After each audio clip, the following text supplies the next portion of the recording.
Have you ever just stopped and wondered what everything is actually made of? Well, today, we're going to decode its blueprint.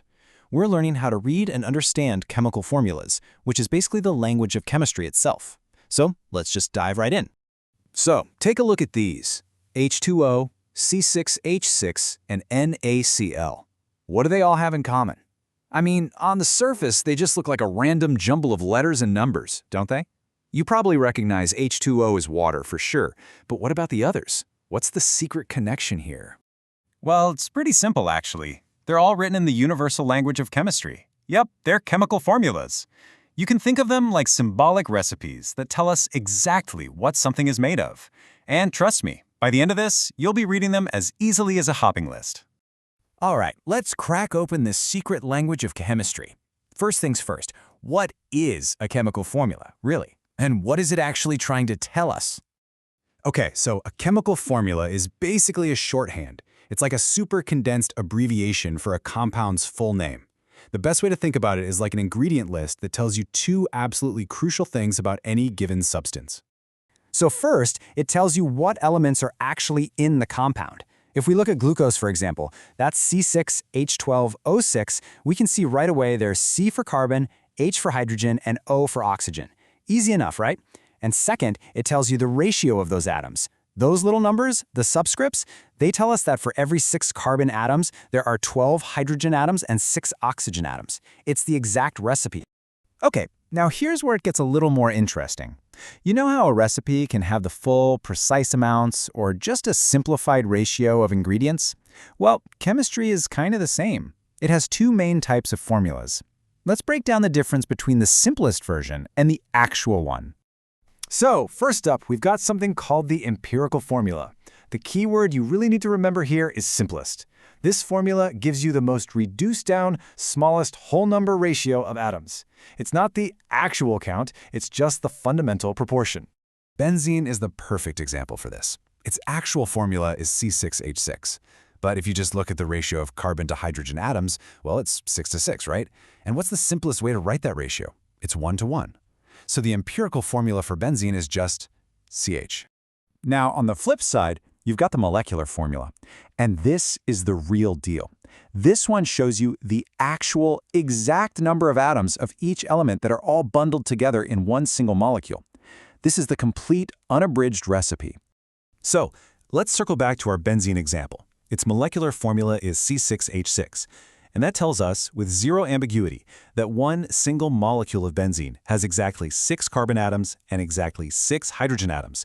No ratios here, just the precise count. And here you can see the difference in a nutshell. You've got the simplest ratio, CH, and then you've got the actual count, C6H6. Now, they both describe benzene, but they're telling us slightly different things about it. And you might be wondering, why does this even matter? Well, it matters a lot. Knowing that actual count, the molecular formula, is what lets scientists figure out a substance's real properties, like its boiling point or how it's going to react with other things. Now, here's a really crucial point. It's not always two different formulas. Take glucose. Its simplest ratio is CH2O, but the actual molecule is C6H12O6. Totally different. But then you look at something like water. Its simplest ratio is H2O, and its actual formula is also H2O. They're the same. So sometimes the simplest recipe is the only recipe. Okay, so far we've been talking all about individual molecules. But what about substances that form these giant repeating structures, like crystals? Well, that's where ionic compounds come in. And yep, you guessed it, they have their own special rule for how we write their formulas. For these guys, we use something called a formula unit. And it makes sense, right? You can't possibly count all the atoms in a massive crystal, so instead, we just find the smallest, simplest repeating pattern inside that structure. It's like finding the one Lego brick that the entire thing is built out of. The absolute best example of this is just plain old table salt, sodium chloride. Inside a salt crystal, for every single sodium ion, there's exactly one chloride ion. That simple 1-to-1 ratio just repeats over and over and over. So its formula unit is just NaCl. So we can now read chemical formulas. Awesome. But what can we actually do with this new skill? Well, one of the most powerful things is we can figure out a molecule's weight. Let's take a look at how that's done. This is what we call molecular mass, and honestly, It sounds more complicated than it is. It's simply the sum of the atomic masses of every single atom in the molecule. All you need is the formula itself and a periodic table, which tells you the mass of every element.